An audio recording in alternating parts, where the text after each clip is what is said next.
Oke, selamat malam. Mari kita mulai.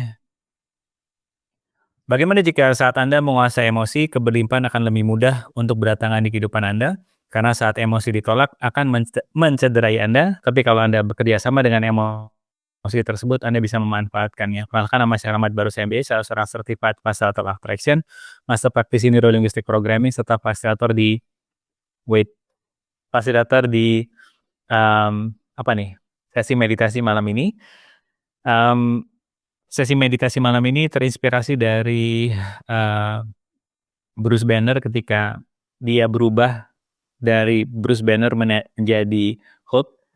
Kapten Amerika nanya, "Kok kamu mudah sekali sih, apa namanya, berubahnya dari manusia menjadi Hulk seperti itu?" Jawaban Bruce Banner keren banget menurut saya. Jawabannya adalah, "Because I'm always angry." Jadi seperti yang kita sudah bersama, saat Anda bersahabat dengan segala emosi Anda termasuk, mmm, rasa marah yang Anda miliki, Anda akan bisa mengetahui kapan menggunakan rasa marah tersebut, dan kecenderungan Anda menguasai rasa marah dibandingkan dikuasai rasa marah akan semakin besar kemungkinannya. Eee, Tadi pagi ada yang nanya kepada saya mengenai kondisi dia yang iri hati kepada dia, apakah apakah iri hati termasuk emosi kata dia. Kemudian saya jelaskan, iri hati, akan mencederai kita kalau kita melihat iri hati adalah sebuah hal yang salah. Nah, memang realita ini selalu melihat emosi yang kita punya sebagai sebuah kesalahan. Nah, menariknya saat kita merasa bersalah akan emosi yang muncul, entah itu marah, entah itu ngambek, entah itu iri hati dengan pencapaian orang misalnya, Anda tidak akan bisa melihat apa yang sedang emosi Anda fasilitasi terhadap diri Anda, karena emosi-emosi yang muncul begitu banyak sisi pembelajaran di sana. Oleh karena itu malam ini kita akan berfungsi dari meditasi terlebih dahulu untuk Anda bisa mengeksplor apapun emosi yang sedang Anda alami sekarang. Karena yang saya perceive banyak yang sedang menarik sesi malam ini, terutama dari sisi emosi. Setelah meditasi kita akan masuk ke sedikit teori dan diikuti dengan sesi tanya jawab terakhirnya.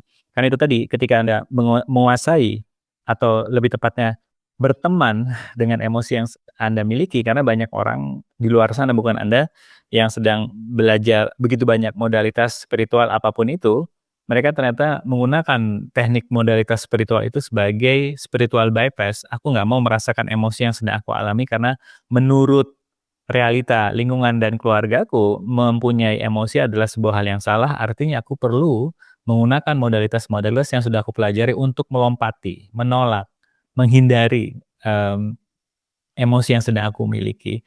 Kalau yang pernah mengatakan, apapun yang sedang Anda tolak akan mendorong Anda semakin besar. Oleh karena itu tidak mengherankan kenapa orang-orang yang selalu menonjolkan, "Aku adalah orang yang sabar," dia kalau marah sangat-sangat menakutkan. Saya tidak bilang marah adalah sebuah hal yang salah, tapi apakah Anda bergerak marah itu secara berkesadaran, atau marah itu, Anda yang dikuasai oleh emosi? Karena saat pikiran menguasai akan sangat-sangat menakutkan, tapi kalau pikiran menjadi pelayan akan sangat-sangat menyenangkan. Karena emosi dipicu dari pikiran, pikiran dipicu dari, kalimat yang kita ucapkan. Itu kalau kita menganut cara pandang dari pendekatan law attraction.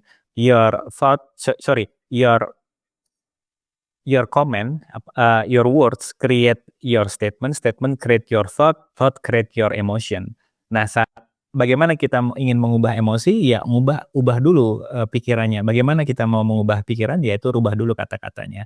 Abracadabra adalah, ketika aku mengatakan, aku menciptakan. Oleh karena itu, apakah kita sudah berhati-hati dengan kata-kata yang kita ucapkan, karena akan mempengaruhi akan emosi yang muncul, sehingga Anda akan menciptakan realita yang selaras dengan emosi yang Anda pilih.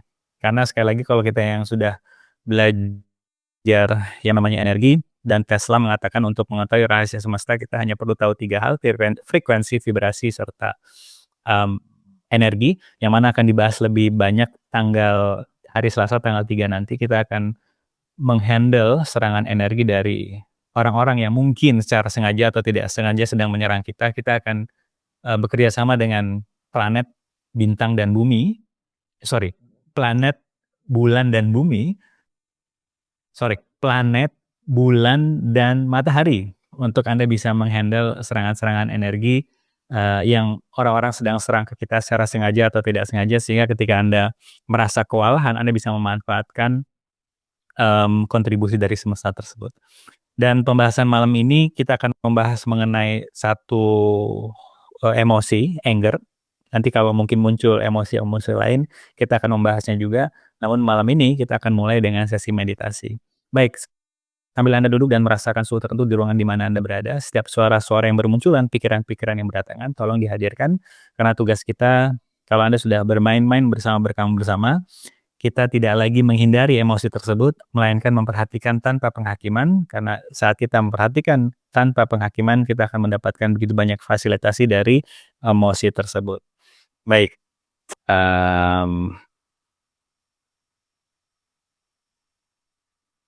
selamat datang kembali di acara meditasi.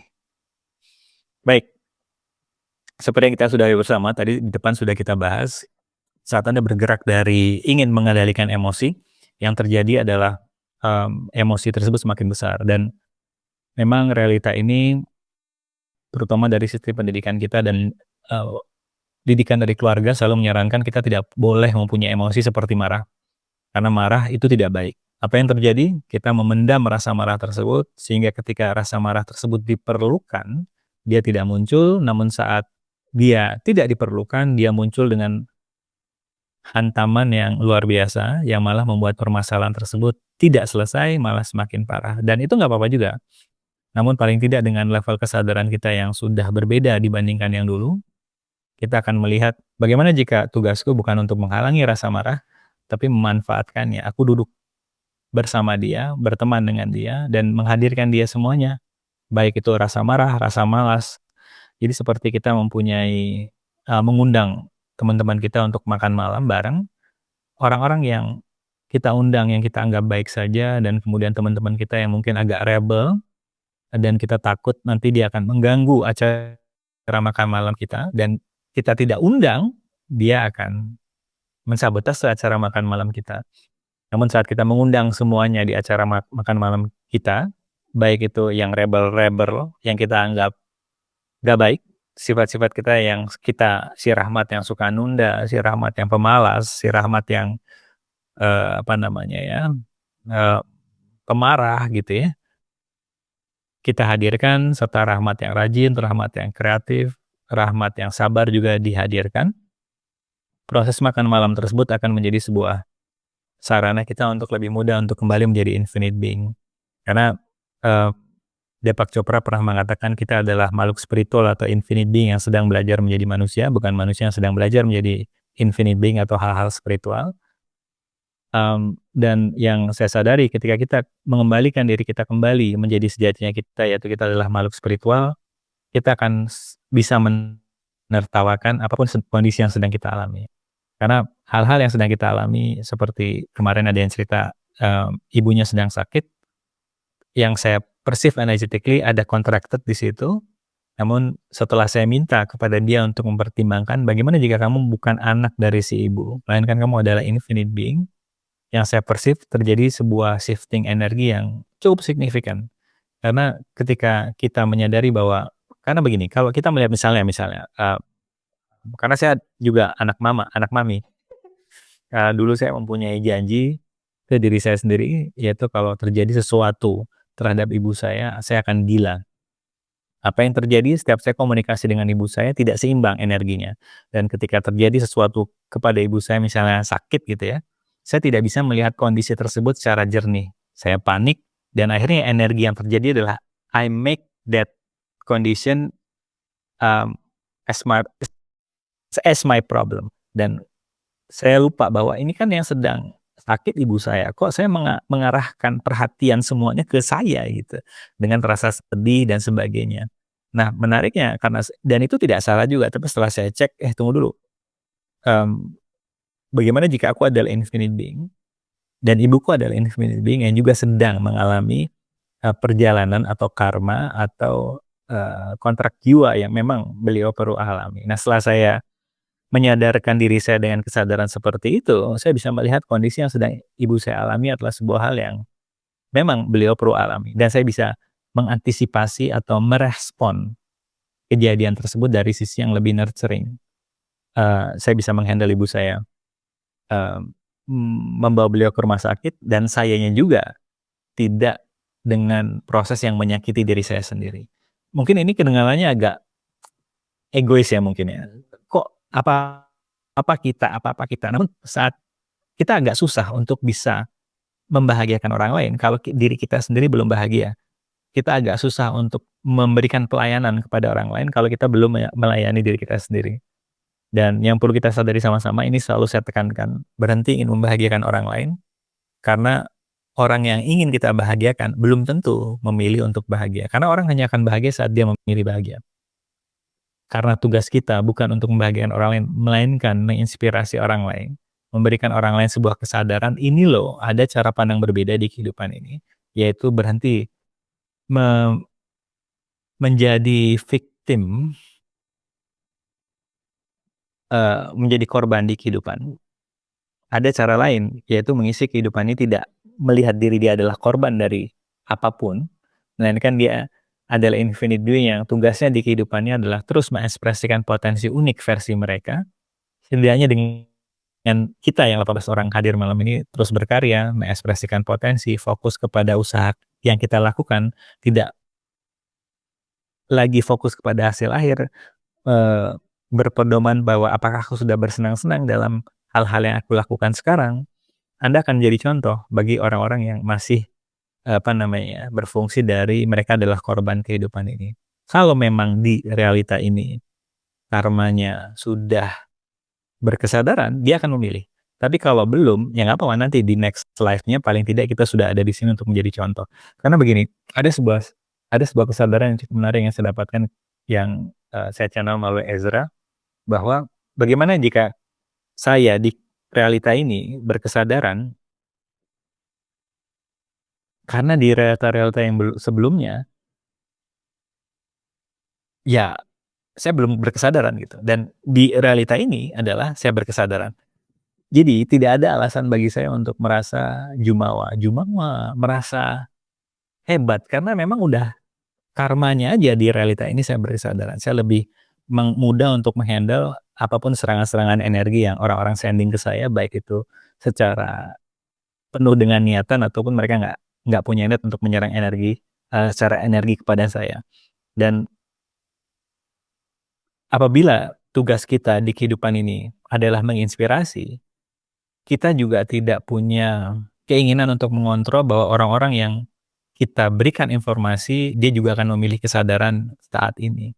Karena kalau kita masih ingin merubah orang lain, kita masih masuk ke level controlling. Tapi saat kita bergerak dari, ya tugasku bersenang-senang, mengutak-ngutik apa sih kesadaran versi diriku dan menjadi itu, walk the talk consciousness, paling tidak ya orang-orang yang memang sudah jatahnya di kehidupan ini, di realitas sekarang, berkesadaran akan lebih mudah untuk mencerna kesadaran tersebut. Saya tidak bilang berkesadaran adalah hal yang baik, yang paling benar, karena kita di berkembang bersama nggak lagi melihat benar dan salah, dan juga tadi eee, teman yang nge-DM saya mengatakan, sebenarnya iri hati itu nggak salah, tapi biasanya iri hati yang sifatnya separasi, jadi gini, iri hati itu kalau kita lihat dari berkesadaran akan menginspirasi kita untuk menggali potensi unik versi kita. Ih, dia sudah menggali potensinya, sudah berkarya. Mungkin sekarangnya mungkin dengan energi iri hati tadi, kita akan terinspirasi untuk menggali potensi unik versi kita. Dan itu yang dinamakan dengan communion, kebersatuan. Tapi saat ada orang yang berkarya dan kemudian kita iri hati itu muncul dan kita bergerak dari separasi, kita akan mungkin menjelek-jelekan dia di belakang, ngomongin dia di belakang. Namun yang perlu, kita ingat adalah nggak ada yang salah dengan iri hati yang membicarakan orang di belakang. Nggak ada yang salah dengan itu. Tapi dari pengalaman saya ketika saya melakukan itu, vibrasi yang saya pancarkan adalah vibrasi rendah. Akhirnya saya akan mendatangkan hal-hal yang secara vibrasi juga rendah seperti makin banyaknya permasalahan datang di kehidupan saya. Nah menariknya ketika saya bilang, "Nggak ada yang salah kok, gua ngomongin orang, menghakimin orang tuh nggak ada yang salah." Tapi yang gue tarik makin banyak problemnya, Rahmat lu mau gini-gini terus, ngomongin orang di belakang atau sebaiknya lu berhenti ngomongin orang di belakang dan yuk kita berkarya." Karena ketika saya berfungsi dari, "Nggak boleh, kita nggak baik loh ngomongin orang di belakang." Yang terjadi apa? Kecenderungan saya untuk membicarakan orang yang di belakang semakin besar. Kecenderungan saya ketika saya bilang, "Nggak boleh loh, kamu seorang coach ya, nggak boleh marah jadi orang." Yang terjadi apa? Ya itu saya akan lebih sering marahnya. Tapi ketika saya bilang, "Gini loh, Rahmat, kalau kamu bergerak dari, menjelek-jelekan orang di belakang, vibrasi kamu rendah. Ini loh Rahmat, kalau kamu marah dan tidak berkesadaran, artinya kamu menyadari bahwa energi marahnya sudah lewat dan kamu masih, bertahan dengan marahmu karena ada ego yang ingin menunjukkan bahwa dengan marahku aku akan dihormati, kamu akan cenderung mengakses atau menyebar vibrasi atau energi yang low vibration dan kamu akan menarik hal yang secara vibrasi juga rendah datang di kehidupan kamu." Nah, dari beberapa klien yang saya minta untuk tidak lagi melihat segala keputusannya dari salah dan benar, tapi akibat yang muncul, biasanya mereka lebih mudah untuk memilih cara pandang yang berbeda. Karena yang pertama adalah mereka berhenti menyalahkan diri mereka sendiri. Karena pesan saya bahwa, panah yang kedua itu lebih sakit dibandingkan panah yang pertama. Karena panah yang kedua adalah panah yang kita tusukkan ke diri sendiri. Panah pertama adalah sebuah keputusan yang kita ambil dan mungkin tidak sesuai dengan rencana, itu panah pertama akan datang, rasa tidak nyaman. Tapi biasanya panah yang kedua yang rasanya tidak nyaman, yaitu kita menyalahkan diri sendiri. "Kan udah dibilang sih, keputusan juga lo ambil, terjadi seperti ini kan, tolol banget sih lo, itu sakit banget rasanya." Karena kita tahu rasa titik mana yang paling menyakitkan, yang kita pingin tusukkan tuh kita tahu sendiri. Oleh karena itu apabila, Anda berhenti menyalahkan diri Anda sendiri, kira-kira karya apa yang Anda bisa hasilkan hari ini?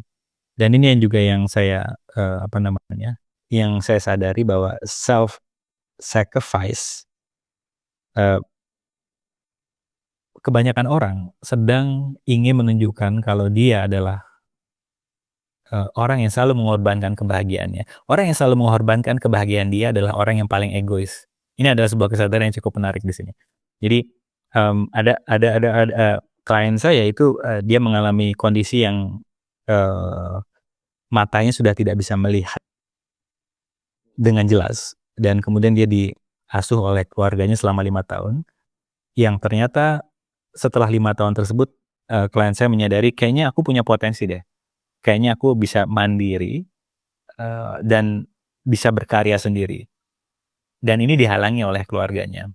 Yang saya perceive energetically, keluarganya ini merasa bahwa dia sudah berkorban untuk si klien saya, dan dia mempunyai label kalau dia adalah pengasuh dari, klien saya ini. Jadi kalau klien saya sudah bisa mandiri, mereka kehilangan jati diri. Dan akhirnya menghalangi klien saya untuk bisa mandiri. Nah ini menariknya ya, paling tidak Anda mulai menyadari orang-orang yang selalu mengorbankan, kebahagiaan mereka, kecenderungan mereka untuk menjadi egois dan ingin mengontrol semuanya, itu akan muncul. Paling tidak kita yang berkesadaran menyadari, "Oh, begini ya kalau, mereka selalu mendahulukan kebahagiaan orang lain dan lupa untuk mendahulukan kebahagiaan dia, efeknya akan seperti ini." Kita tidak melihat salah dan benar sekali lagi dan kita tidak menghakimi orang-orang yang mengambil keputusan seperti itu. Paling tidak kalau ada orang-orang tersebut di realita Anda, mereka sedang memfasilitasi. Kalau selalu berkorban, efeknya seperti ini. Tapi orang-orang yang selalu mendahulukan bahagia mereka dalam artian, mereka menyadari bahwa satu-satunya yang bisa aku fokuskan adalah diriku sendiri dan aku tidak lagi berniat untuk mengubah orang lain, karena sepanjang perjalanan saya memfasilitasi orang, ketika saya berniat untuk mengubah orang lain, itu juga ego yang muncul. Anda menyadari bahwa ya udah fokus ke diriku sendiri membandingkan apakah diriku yang dulu dengan yang sekarang sudah terjadi sebuah perubahan yang cukup signifikan. Karena dengan begitu Anda akan selalu bersenang-senang. Nah, proses ini sekali lagi hanya akan terjadi saat Anda lebih sering mengizinkan apapun emosi yang muncul dalam kehidupan Anda. Karena besok kalau jadi mungkin saya akan memfasilitasi beberapa perusahaan, kalau jadi nanti kita lihat apa yang bakal terjadi ya. Karena kami dari Berenang Bersama, dari beberapa klien yang muncul, baik itu dari ibu rumah tangga hingga eksekutif, itu mempunyai satu persamaan, yaitu mereka merasa kesepian. Mereka nggak tahu apa peran mereka di kehidupan ini. Nah, besok itu mungkin kita akan mulai, apa namanya ya, safari consciousness. Jadi target saya pindah dari perusahaan ke perusahaan lain di waktu makan siang mereka. Kalau mereka bersedia, saya ingin memberikan sebuah ide. Tidak ada sama sekali niatan saya untuk mengubah orang lain, tapi saya ingin memberikan sebuah ide dan sebuah kesadaran. Salah satunya adalah, rasa sepi itu sama bahayanya seperti merokok 15 batang dalam satu hari, itu kata World Health Organization. Dan itu dari sisi penelitiannya, dan akan saya jembatani dari sisi spiritualnya. Saya nggak tahu, saya lagi antusias banget dengan apa namanya, safari consciousness ini. Anyway, ya, sampai Anda mengakui semua emosi dan mengundang semua emosi Anda untuk makan malam bareng, Anda akan bisa mengetahui, mengawasi, dan mengendalikan. Mengendalikan emosi tersebut. Tapi kalau Sun Tzu sendiri mengatakan kan, tolong dekati musuh Anda. Semakin Anda punya musuh yang hebat, tolong dekati, tolong berteman. Nah, begitu juga kalau kita jembatani dengan kesadaran ini, saat Anda mengundang emosi Anda dan Anda bisa, semua emosi itu berada di bawah radar Anda akan tahu strategi-strategi yang mereka lakukan. Tapi kalau kita hanya mau melihat sisi kita yang positif, yang kita anggap positif, kita yang rajin, kita yang sabar, kita yang kreatif, tapi kita yang pemalas, kita yang suka menunda dan sebagainya itu tidak dilihat, kita akan seperti kehilangan pengawasan kapan dia muncul. Itu kenapa sekali kita sering lihat orang-orang yang kejar-kejaran di tol, kemudian mereka menunjukkan senjata mereka saat disalib dan sebagainya. Ya itu tadi, deep down itu dapat dipastikan mereka mempunyai cara pandang marah itu salah loh. Nah, menariknya ketika ada trigger yang muncul, mereka cenderung mengerikan dalam mengambil sebuah keputusan. Tapi kalau mereka menyadari aku adalah orang yang sabar dan orang pemarah di saat yang bersama, disalib, dia akan muncul sinyalnya. Oke, pilihannya mau seperti apa? Mau marahkah atau mau udah lewatin aja? Tapi kalau yang kita yang pemarah sisinya ini nggak mau dilihat gitu ya, dia akan gerilya untuk memunculkan itu. Itu kenapa ego, emosi itu akan selalu hadir, tipis energinya. Itu kenapa mungkin saya di sesi fasilitasi itu sabar orangnya, tapi kalau udah nyupir, ya nggak sabar. Tapi itu dulu. Sekarang saya udah, oke lah, saya adalah orang yang sabar dan pemarah di saat yang bersamaan. It's okay, nggak ada yang salah dengan itu. Namun menariknya seperti kata Bruce Banner tadi ketika ditanya sama Kapten Amerika, "Kok kamu mudah banget sih merubah dirimu dari manusia menjadi, eee, Hulk?" gitu ya. Jawabannya tuh elegan dan ini selalu saya ingat. Dia mengatakan bahwa, "Yes, because I'm always angry." Karena saya selalu marah. Itu menarik banget.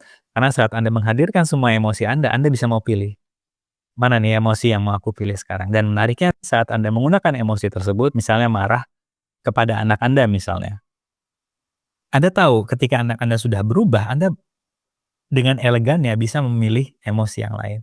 Tapi kalau Anda marah tidak berkesadaran, orang yang Anda marahi energinya sudah berubah, Anda akan terus cenderung mempertahankan rasa marah. Karena dia merasa ini saatnya aku muncul. Karena sebelum-sebelumnya aku nggak pernah diakui, sekarang aku harus muncul. It's only choice, nggak ada yang salah dan benar.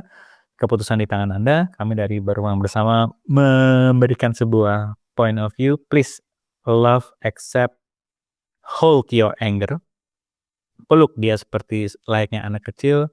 Akui keberadaannya dan perhatikan nikmatnya Anda memainkan energi marah tersebut. Baik, itu adalah teori. Setelah sesi meditasi, teori, kita sekarang masuk ke Q&A. Kira-kira kesadaran apa yang muncul, apa yang bisa saya menjadi ruang tanpa penghakiman sehingga besok Anda lebih mudah untuk mengekspresikan potensi Anda di hari Senin. Silakan, apa yang muncul?